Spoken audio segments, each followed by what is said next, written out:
Hey everyone, welcome to the Smart Economy Podcast, a production of neonewstoday.com. I'm your host, Dylan Grabowski. This episode of the Smart Economy Podcast is part of the series focusing on decentralized finance, better known as DeFi.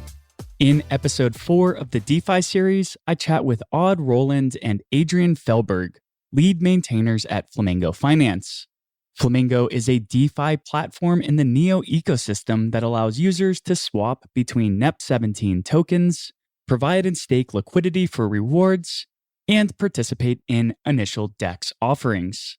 In this conversation, Adrian and I discussed the team's background in Web 2 before becoming Flamingo's maintainers, the shifting mindsets people have in their relationships with finances, building in bear markets, cross-chain and other features on Flamingo's roadmap, the FLUND staking token, how meme coins can activate an ecosystem, and much more. Just a reminder, nothing said on this podcast is a solicitation to buy or sell any tokens, that nothing should be taken as financial advice, and that the host or guests may hold tokens discussed in any given episode. With that said, I really enjoyed chatting with and Adrian, and I hope you enjoy the conversation too. Today we are blessed to have a double interviewee audience today. We have Adrian and Odd from the Flamingo Finance project on the Neo blockchain. How are you guys doing today? Doing fine. And you? I'm doing great. It's been a while since we all last communicated on a podcast. You guys were on the Neo News Today podcast last year. And I believe that was when you were the Flamingo team. So maybe we can just kind of start off this conversation with what were you doing before you started working on Flamingo? And how did those projects you were working on prepare you to take over the DeFi platform? I think maybe Odd is best to answer this because usually he's so eager and full of energy. So he finds new projects and new stuff to do all the time. And I'm just always late to the party and come and clean up. So Odd, I think you can take it away. Yeah, we've been working together for, I think it's 14 years now.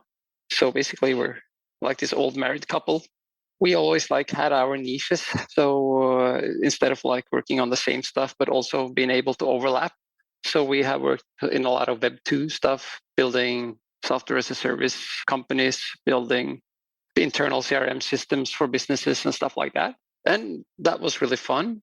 We've been doing crypto stuff all the time, but for the wrong reasons. We've been building big mining hubs. That was fun, having these huge machines running. But we also been doing trading, building trading bots and everything that we ended up always doing bad deals because we're really bad traders. We buy high and sell low all the time.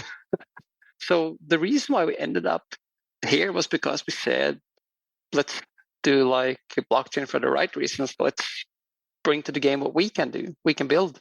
So we started doing a lot of research on different trends, where to build, because if you want to build, you need to have a solid foundation to build on. And we then did not think, where is it the most people today? We thought about in 10 years, when the bubble bursts, who will survive? And for us, that's the people that has the best technology and also the best economical vision for the future, that you're able to survive some bear markets and also proven that you're willing to survive bear markets, because it's so easy to say when everything goes up and your NFT collection of some asparaguses or something is worth a couple of $1 million that you will stay here forever. But then when they're worth $10 or something and everyone leave in the community and go back to their daily jobs, it's yeah, a lot of blockchains from the top 100 back in 2017 has disappeared. What we like about Neo is that they're still here, they're still building. And when we saw Neo N3, that was this is the foundation for us to build upon. This is where we can build skyscrapers. So that's why we joined the Discord, or I joined the Discord and started chatting with people. And I had a lot of fun. hanging out in the marketing channel and the general channel, and people were nice. And yeah, and some guys said like, you should check out Flamingo. And I went in there and I was like, nah, this is some corporate stuff. I don't understand anything.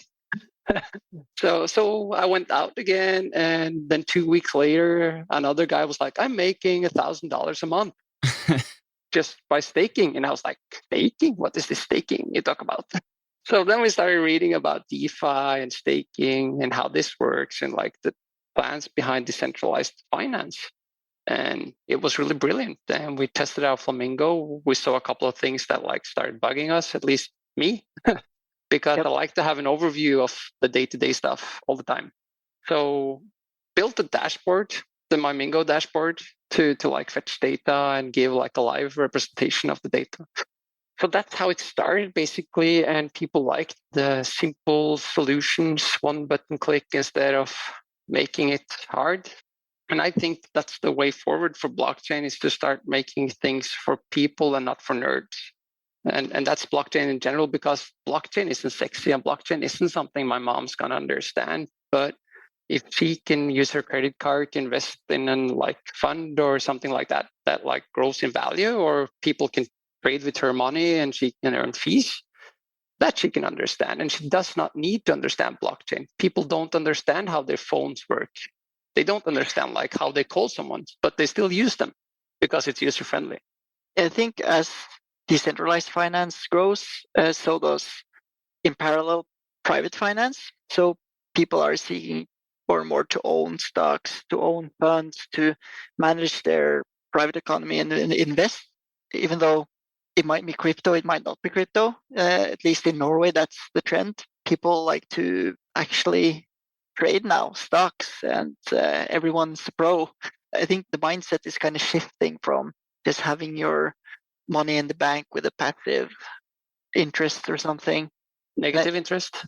Yeah, right now. So maybe that's why it's shifting. But at some point, I think decentralized finance and private finance will cross over, because more and more people get knowledge about crypto, and teams like ours on Flamingo try to lower the barrier of entry to crypto.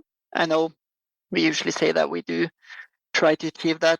It takes time, making that jump between your fiat credit card and having crypto in a wallet. It's still hard for us to do.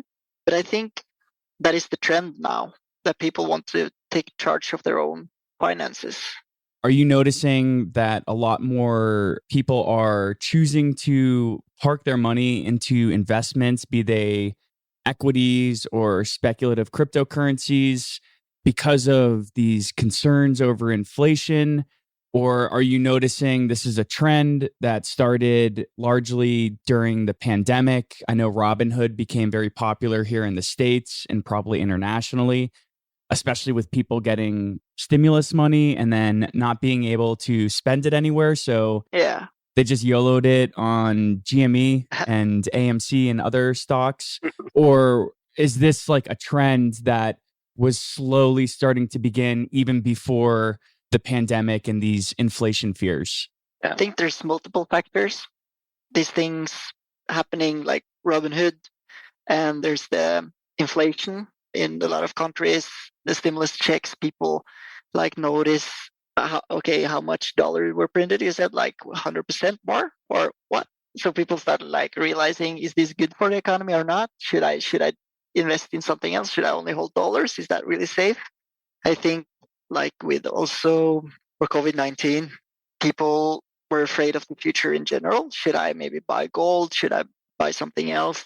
Where should I invest my money for it to be safe? And now with the war in Europe as well, there's a certain uncertainty in the air. So people don't know what to do. Can I add two things to that? I think like we as a species, we evolve all the time. We get more knowledge, and we're starting now to go from being factory workers to become more like people have their home offices. They have more charge of their own life. You don't like go to work at 8 in the morning and come home at 4. So with more knowledge, we also want to take more responsibility of our own economy. So I think that's also a trend that's been going on for a long time. And are going on in some countries, and some countries are lagging behind. I think it's a lot about education that we're starting to get ready for this. We're starting to get ready for people being able to take care of their own finances, and also the entry level now is so low, at least for stocks and stuff like that with the Robinhood app, because before that you needed to know a lot of stuff to do it. But Robinhood made it easy, and that's basically the same for DeFi. It needs to be made easy, it needs to be made simple. So in a couple of years, it's just as easy as Robinhood, and then people have enough knowledge to start to like take advantage of that as well.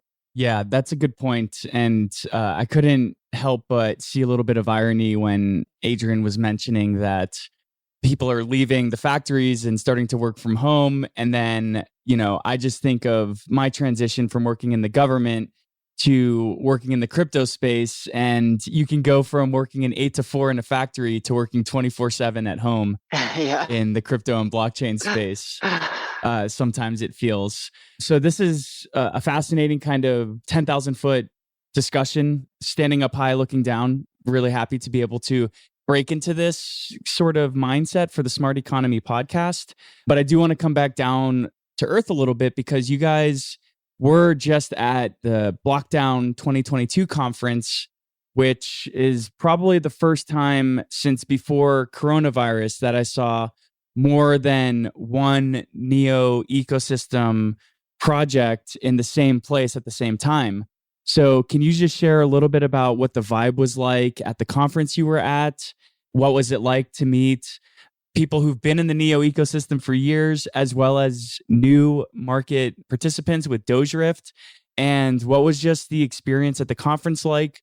What was the mood like? What were the attendees like? What were the developers like? Just want to kind of hear a brain dump of your experience.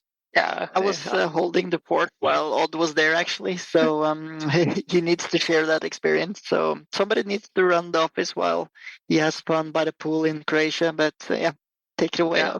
It was like fun in the basement, basically, because the booth were down in the basement.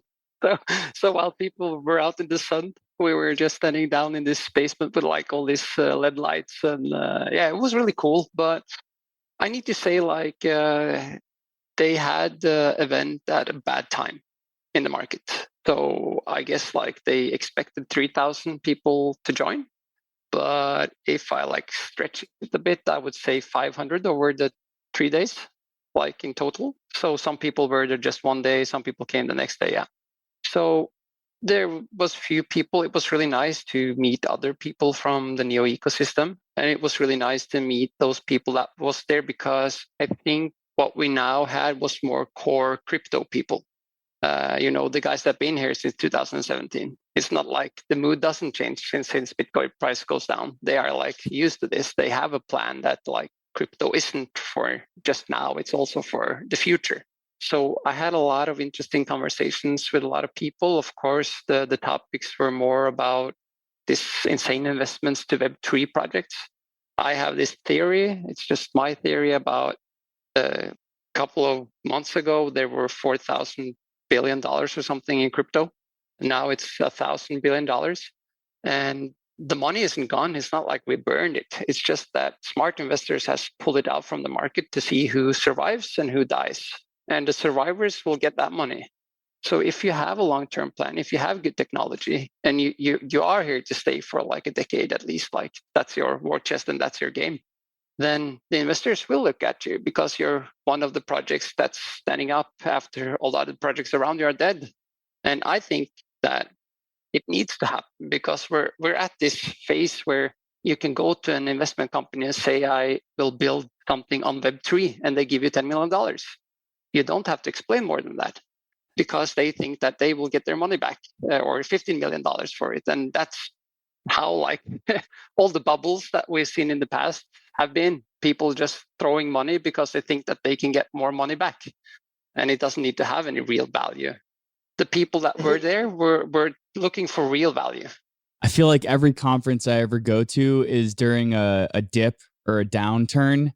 I'm usually running into the builders rather than the speculators. Yeah. So while on the surface, it might not sound super exemplary or amazing that only 500 people showed up, But I think that probably the quality of conversations you were having were probably much higher because the concentration of individuals that were there were the long-term folks that you were speaking of. Yeah, 100%. Now, something that just happened in the broader blockchain ecosystem is one of like these newer, sexier projects, Luna and Terra, collapsed. And this was something that 2 weeks ago, maybe other than a lot of people who were just like throwing their arms in the air and screaming Ponzi, those people maybe saw that this was an issue, but the broader blockchain ecosystem, there was a lot of people that were participating in this. So I'm wondering, how does like such an epic collapse of such a large project have an impact on the work that you guys are doing with Flamingo? Did you feel it? Did it shake your ground a little bit when we saw these tens of billions of dollars just get wiped off because this algo stablecoin protocol collapsed? What was that like from your perspective as builders? Because even though you're not stablecoin project, stablecoins are a huge part of DeFi. So this had to have an impact. I just want to hear a little bit about what it was like from your experience. From my experience, it kind of sounds strange, maybe, but I wasn't that nervous because the only conversations I was basically having with Odd is how do we plan if we are going in a real bear market where all prices is slashed to maybe 1/10 because of this event. How does the outcast look for developing in the next 12 months or 24 months? So it was shifting the focus, or it wasn't shifting the focus, it's always on building, but we didn't shift focus to like trading or what should we do, or we just actually released the algorithmic stablecoin on Flamingo. Oh my God, what's going to happen? It was the same day. Yeah. So but we're like, it's same, but different. We need to let the dust settle and see what really happened. We were most focused on how does it look like building in a bear market if it's crashing right now. We're always prepared for it to crash. And also, what do we learn from it? It's like, because this is a huge lesson to learn from. And of course, you need to like figure out how this happened from what I know or not know, or what I read on the internet, basically. I would conclude this to be act of greed that like took Luna down. It tends to always be like that, at least with projects that are have a solid foundation. Greed is not good. So it's more like you need to find the values. Why are you here? And for me and Adrian, we also talked about that. Like for us, it's building. We're here to like make innovations. That's basically, at least from my perspective, that's what I get my like from. I get a huge kick of making new stuff that nobody thought of, or like sit with Adrian for 16 hours and just brainstorm and come up with 1,000 bad ideas, and then find this one good that like, this is plausible. Let's test it out. It's also then the ideas is so fun to try to figure out how to implement them. And it's also a little bit fun to implement them. And then when you finally release, there's like no joy left. then you're like, there's never any champagne for any release or something, because then it's just hard work. But I think we're so lucky that we are able to features that are used by thousands of users, and we get all that feedback. And we're lucky to be able to be working tirelessly because people spam when. I think it's a good thing. The incident with Luna Terra, it took us a little bit because, of course, we have assets. Our users have a lot of crypto assets. And we're also concerned for our user and community members who invested heavily in Luna and USD. So it was more like we were worrying for them, but we weren't worrying for us. Yeah. It's not that I expected less, but it's still refreshing to hear like the first thing we thought of is how do we keep building for the next 2 years with 1/10 of our funds. And at Neo News today, we had to go through this exercise ourselves during the last bear market of 2018 and 2019. So almost just that answer to that question almost makes it is like a litmus test for who's going to be here in the next year or two, where if that's one of the first things you're thinking, probably yes, then it's almost like if that's your first principle, then every step afterwards is already built on a good foundation. So again, I'm not trying to say like I expected to hear less, but those are always like comforting kind of things to hear, especially for a platform that already exists. And you guys just talked a little bit about coming up with an idea and loving it. And then by the time you ship, it's not the idea that you first imagined. It's not all butterflies and fairies. And it took a lot of grinding to get there. And you probably had an underwhelming response when you finally delivered, which is just par for the course because everybody wants the flashiest, splashiest things. And people don't realize a lot of the work that goes under the hood. So something that I'm kind of interested in learning a little bit about what you guys are thinking of these days is you've done a lot of great things with the platform, but I'm wondering about cross-chain interoperability. Something that when Flamingo launched in 2020, there was talk about this, but you guys recently integrated support for PancakeSwap, Fcake. So what's your perspective on cross-chain connectivity with other networks? We want to do more. A lot more. It's a plan. It's a plan in progress here. It's so I understand like from the user's perspective that you like want these big things that hype price and stuff. But since day one, for us, it's been Flamingo is not going to be a hype project. It's going to be a solid project built over time on a solid foundation. And a plan takes time. So I understand that like people are, why isn't this here now? When is this coming? Why isn't that? And it's like, yes, but as I said like earlier today, that we have this 10 to 15 year plan for what we're doing here, not like to just hype it up and dump it down because there's no real value in that. So we want Flamingo basically to compete with Binance when it comes to trading peers and everything. But today, Flamingo is the worst platform to trade on because you have to be awake and you have to push that button when the price is correct. And that's a really bad thing for a trader.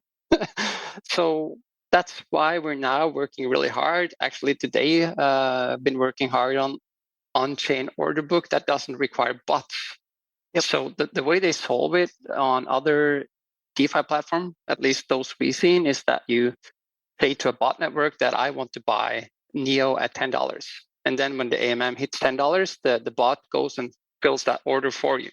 The issue with that is the people that sell, they will still have the same price impact in the AMM.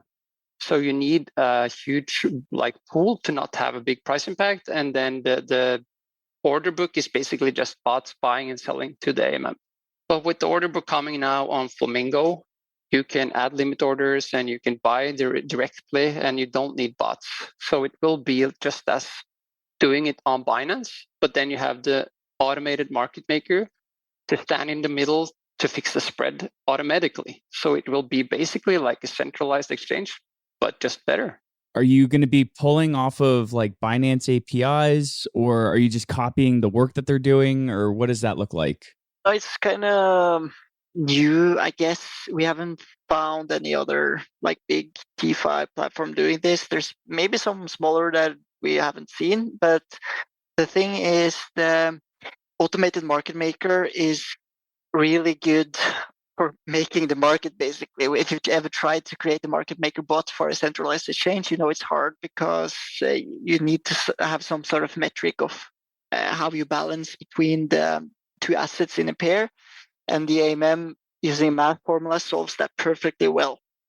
The problem with having order books on chain is that there is usually this block time or confirmations that you have to deal with. So it takes a lot of time. And it's also, if you don't have a lot of orders in, the order book has a huge spread and it's hard to trade. But you can have a mix between the AMM and the order book so that AMM fills in the gap between each order. So actually an order book with just one ask and one bid is perfectly fine for people who wants to place just one limit order, and you can still trade on it. It will work fine because you can rely on the automated market maker in like behind all the orders. That's the true innovation here. And I think that will be really, really nice for people to be able to trade. So back to your original question about cross-chain, I think it's A before B and not B before A, because if we add more cross-chain functionality now and more trading pairs, we might just dilute the minting rewards and the fees for liquidity providers. And one of the maybe best services we provide right now is for the stakers. Let's be honest, it's not fun to trade at Flamingo compared to Binance or even Demex that I like what they're doing.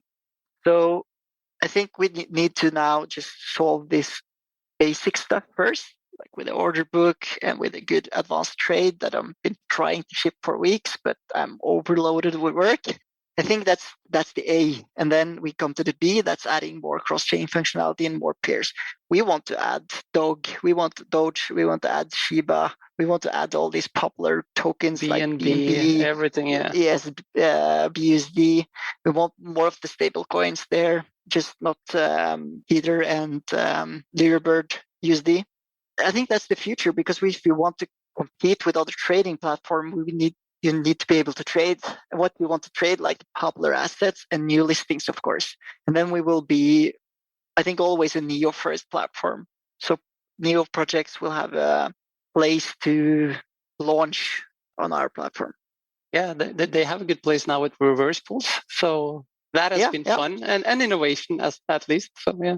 Yeah, I just want to pull on that. So I've never seen a reverse pool elsewhere, but I have to imagine that they exist. So what are they called on other DEXs or other non-custodial exchanges? And what do you view the role of a reverse liquidity pool as a tool or a part of the toolkit for helping a project become active in the ecosystem that they're building in? We don't know about any other places, so we haven't find inspiration. I guess maybe someone else has it, but for us it was we needed to solve a problem. We needed to be able to list a token on Flamingo without giving ourselves a benefit of listing it. So if you list the regular token on Flamingo and give it FLM, you take basically from the minting rewards and give it to that project. So when a token has minting rewards, you give them free money for people adding liquidity and buying their tokens and stuff like that. So in the future, that will be reversed for big tokens that we need to bring in, that we want to bring in, like BNB, Dodge, and stuff like that, that brings in trading volume. So the reverse pool is, in my opinion, the new way of doing IDOs. First, you had the ICOs, and then you have the IDOs. And now on Flamingo, we have the reverse pools. It's the perfect way for a project to give rewards for stakers that believe in their token. It's a perfect way to distribute tokens to people and also get a price. It's really important for a project to get a price, else it's really hard to say what the market feels that it's worth. And it's also really hard for me to say to a project, if let's say a project comes and say, yeah, but our token is worth $1. No, or yeah, or maybe. So that's someone putting a price on their own baby. But with the reverse pool, you let the market decide the price from day one. And you also let the stakers that builds the pool be able to collect rewards for believing in in the project's token. Yep. So it just brings good to Flamingo, basically. I think the conversation was something like, okay, we have this set of problems, and we took a look at PancakeSwap. Yeah, but you can list the pair there, but you can list any pair. Should we allow people to just list anything? Might be reputation destructive if some bad actor just deploy a pair and or a trading pair.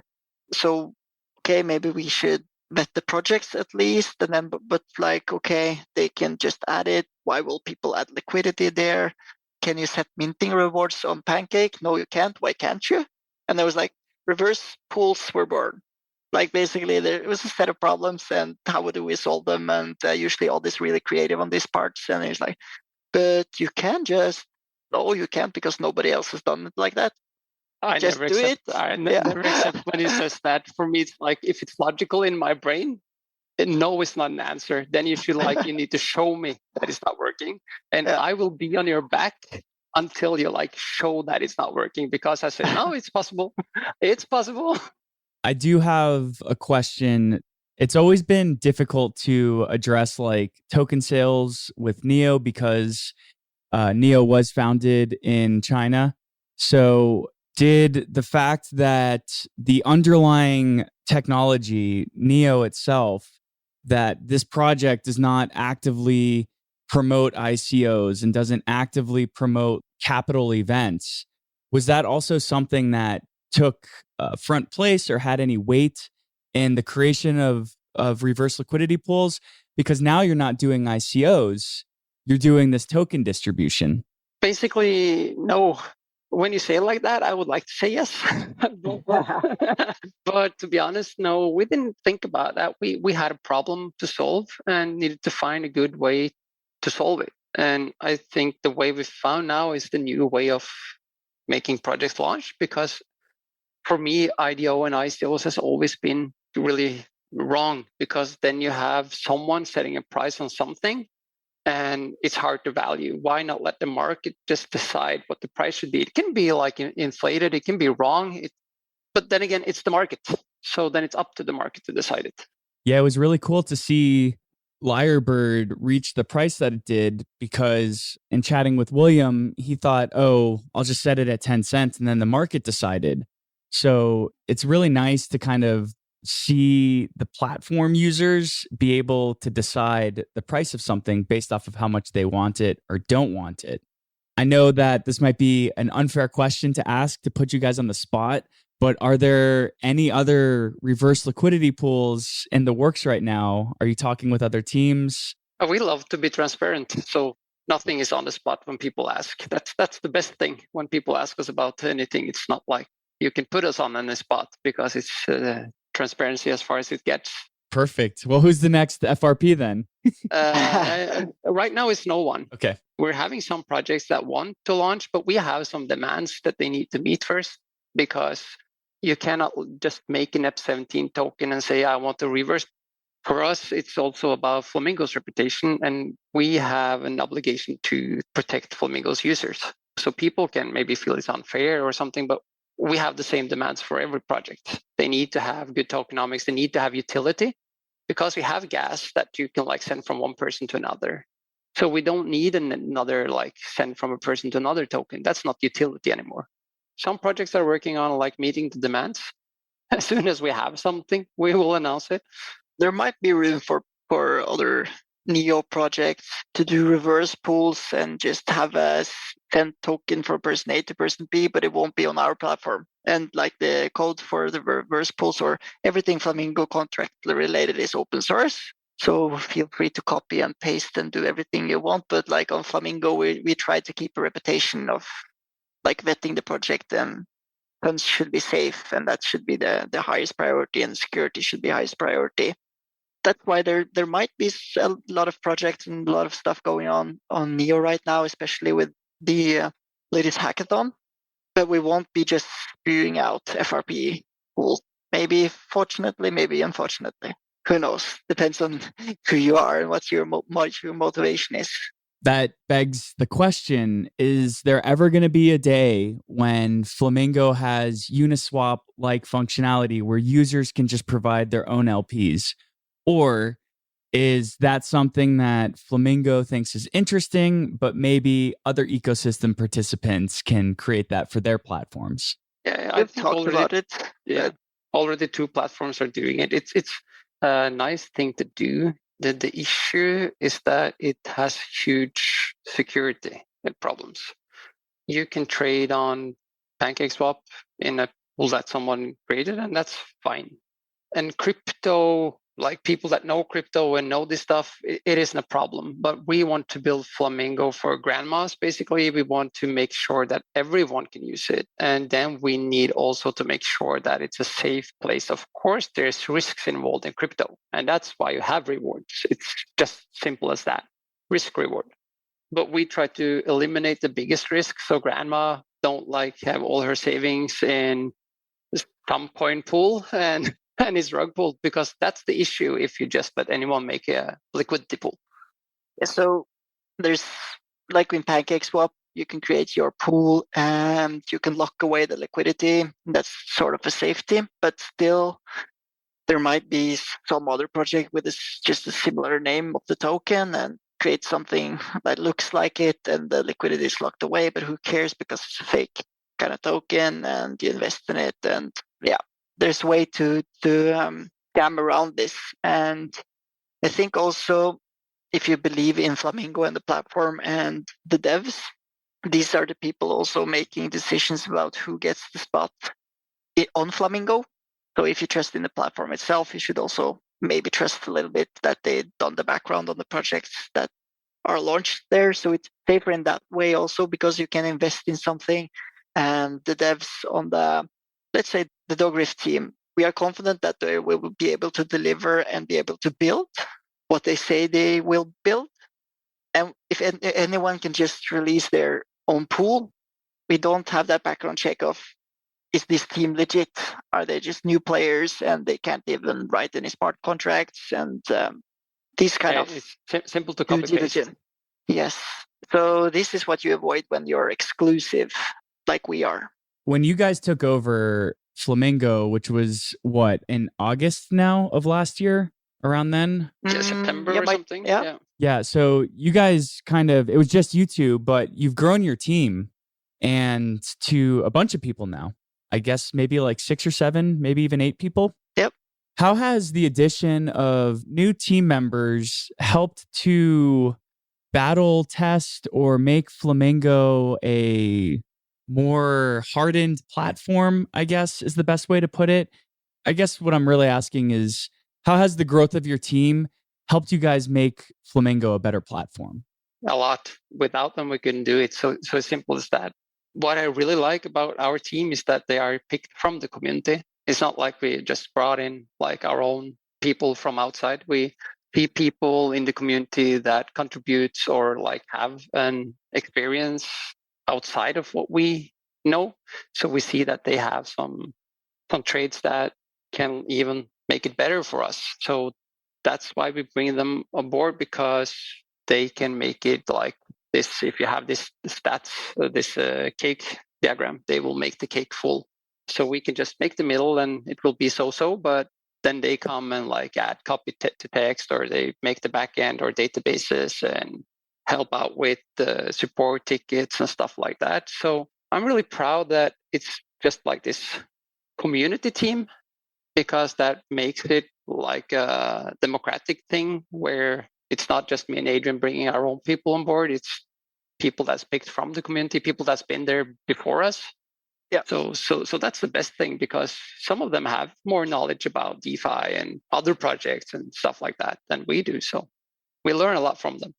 Yeah, and it's been a learning process in itself to expand the team. In other software adventures that we had, we usually just outsource development for a project-specific task, and then we're just continue to do the day-to-day and service ourselves.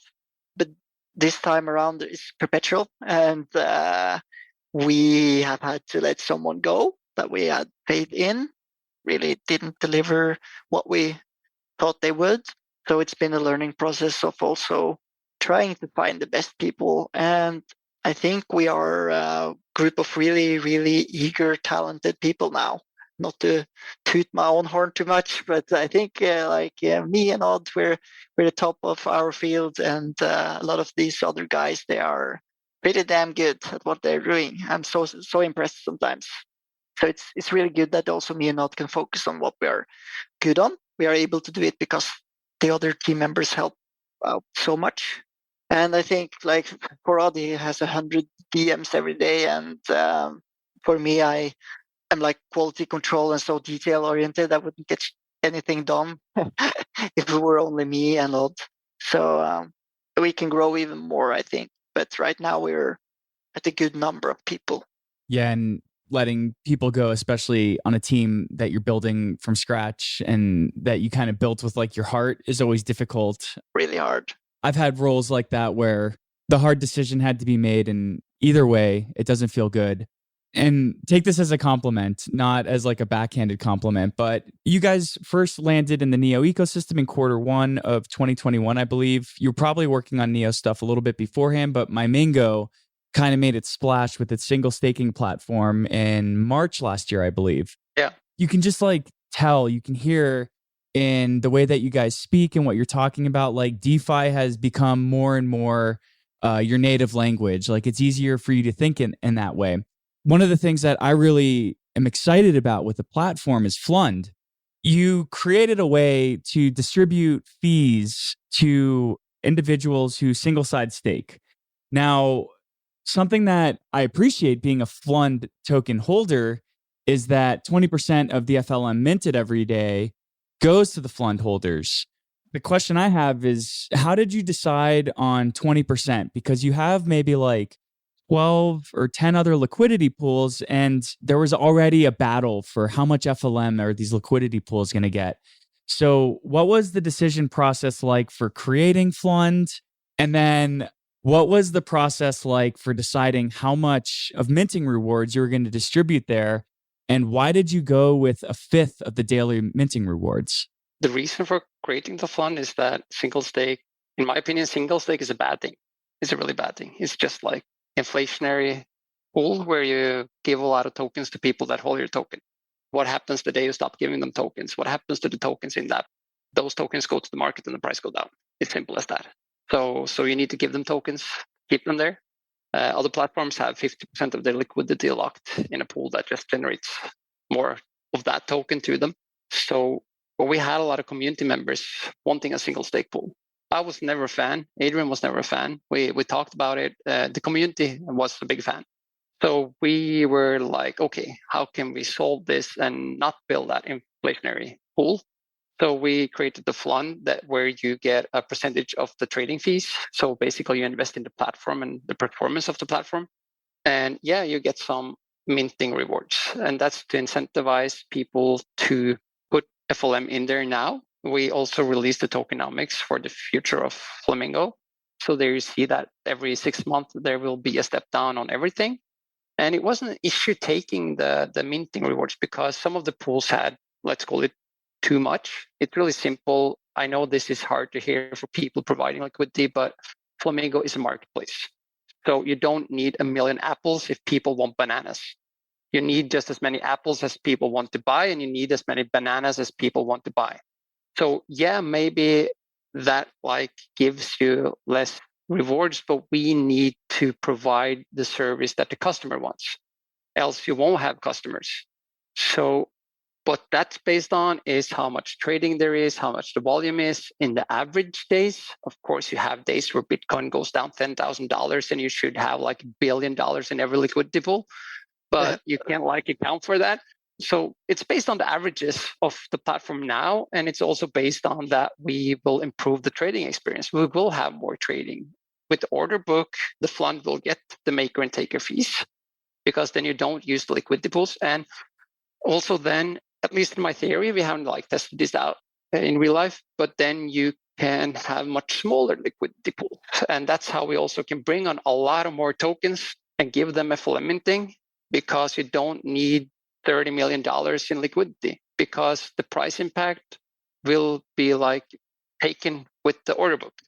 So today it's hard to trade $1 million in a pool that has $200,000 in it. you will get trade more of the liquidity around the spread or closer to the price. Then it's better to trade, and you need less in the market maker. Per my calculations, with the liquidity we have now, like jumping a couple of cents on the token in price, you could actually have thousands of FLM between 1 cent or 2 cents up on the FUSDT pair. So it doesn't really make sense trading wise, but with the order book, you can take away a lot of the liquidity because you don't really need it there. And also I think the FLM BNEO pool, it wasn't meant to be as high as that forever. Needed a place to put it where it was basically serving the platform the most. Yeah, so, and it made sense to have it one place and then take it away, the large chunk from that one place afterwards. So when we set up the minting rewards for all the other pairs, we're like, should we just do it equal? Nah, because it's not going to be this high. So they get used to it being low. Gotcha. So it sounds like the order book you guys are creating, it's like a order book AMM hybrid? Yep. Okay. And you're pretty psyched about it. So how long have you been working on this? And what's like a ETA for when? When order book? It looks good. We've been working on the order book for, I would say, half a year, like in total, if you like take the planning and like figuring out how to do it and brainstorming and all that stuff. making the actual code isn't that hard. Making the front end isn't that hard. The process is like finding the way to do it, the correct way to do it. Actually, the process with the order book was me starting to create trading bot where I could say, I want to buy gas at this price. And I said to Adrian, when this is done, I will put it up on GitHub and people can run it on their computer. And then we basically have order book on Flamingo. That was my solution to just solve the problem, because I was like, this is a bad trading platform. And then Adrian was like, but we can do this with a smart contract. And then we started like with this huge thing that would cost a lot of gas, or you needed bots and stuff like that. And we just iterated until we were like, this is perfect. So let's say I want to buy gas at a certain price. Well, I have to lock up like FUSDT into a contract so that when that price is hit, then the order book can execute that contract? Yeah. Okay. So it's just like on Binance, you have to freeze your assets, because else you could double spend it. Yeah. So you will have to send your, let's say, FUSDT into the order book. Then you make a limit order there. And then on front end, people can see that, Dylan is selling some or want to buy some gas. Nice. He wants to buy for $1,000. I want to sell for $1,000. So I would have like 0.001% price impact. But if you did it directly in the AMM, you would maybe have a % price impact or something like that. Yeah. So in the ERC20 and the EP20 tokens on Ethereum and Binance Smart Chain, there's actually a separate endpoint called allowance that will allow a contract or any address sent on behalf of your wallet address. We don't have that in the NEP17 as standard. So you have to lock it up. It's maybe not unfortunate because it's the same thing that you do in a centralized exchange, basically. In my opinion, though, that isn't necessarily a bad thing, especially when you're building for a grandma. Like, for example, look at the danger that allowances have for community members who buy Bored Ape Yacht Club. They're not familiar with cryptocurrencies. Yeah. They go to a malicious website and they allow the malicious attacker to essentially move their NFTs. And this is how they get rugged, because they didn't know any better. They didn't know that they were allowing a malicious actor. So pros and cons. And I bet there's a reason why it's not in the NEP17. So I haven't asked around. I haven't but this is what I figure: security. Yeah. But I like it. Like, if you want to sell $1,000 and you like invoke and put it in the order book, why should it still be in your wallet? That would just be confusing. And then when like the price goes up or down or something, and your order is about to execute, but you spent some of your money, so you didn't get the trade. So that would like give you a bad experience. We allow you to edit the price though, so then you can manage the order that way. So you don't have to take the funds in and out. And is that all that information stored on chain? Yep. Okay. On chain. Yeah, we want to everything be on chain. Yeah. So as much as possible, because it's decentralized finance, not centralized. Yeah. We have a few minutes left, but there is an interesting realm that I wanted to pull on your ears. You guys recently released nudes, and I know that meme coins are divisive at best. There's only two types of Doge holders. There's one Doge equals one Doge to the moon forever and always. And then there's the people who are like, this is stupid, this is a scam, you're going to lose all your money. So what is your perspective of meme coins, and how do you think that they can benefit an ecosystem? And what are the pros of meme coins and not necessarily the cons? It's fun. It's easy. And if you want the entry to something, if it's hard, like first time I went into Flamingo, me as like nerd I am, I just went out. It was too hard for me to enter, because it would require me to like take an hour of my day to find out how this works. But I have a lot of friends that never like downloaded Neoline wallet. They never like bought Flamingo or Neo or something, because they were like on an exchange or something. But then when I asked them if they wanted some nudes, yeah, it was really simple. And now they're like staking on Flamingo. They're learning about DeFi. So you're taking it like one step at a time. It's a really, really good way to get people to enter. And also, I think like Dodge has the thing that they were first. So that's like their thing. And then for everyone else, it's just based on utility, I guess. And for nudes, it's going to be a lot of good utility. It's a plan there. It started as a joke. It started as like just me wanting to send Jobsters and Adrian some nudes. And I don't like it to do it the old-fashioned way. Thank you. It is odd being impatient again, I guess. All of a sudden, a new project. But I think we got from a community member. He had like a really cool perspective on the meme tokens that I haven't really thought about before. It's more like the pennies you spend, that you send to each other, that you actually buy ice cream with, because also like with nudes, when you have so many of them, there's like hard to get this relationship of how much you really have, and then you're like willing to spend them more, I guess. And I have a feeling in the nudes community and in Doge community, with these meme coins, you're not so reluctant to send them to friends, to be like share them and bring other people on. I feel like with your Neo, you're holding them like Gollum, like precious. I want them all by myself. So I think the meme tokens have something. They are closer to cash actually. So it's a big win for them. I'm not sure if this is 100% true, but it's like a gut feeling I have after this community member opened my eyes to it, looking at it this way. Yeah, it's funny because the amount of nudes I've sent, I've probably spent more gas on the network just sending them to people. So therefore, it's always been this interesting kind of perspective I've had that the utility in nudes, or like the actual market price, can be derived based off the amount of gas that's been spent on the amount of tokens that have been sent. Yeah. It's weird because there's no, and you guys have been giving the project utility, but at first there was no utility other than sending nudes to get nudes, but underlying market factors involved spending gas, which is being burnt on the network and is actually using the network and increasing activity on the Neo network. But since then, you guys have also expanded its functionality. I thought it was really cool what you guys did with the OG nudes tokens. And it was even cooler that basically at the time, it was like a $4,500 purchase to buy the NFT, but then you guys refunded the first token holders who bought within the first 48 hours. So there are these really unique and innovative ways that you guys are engaging the community and rewarding participants.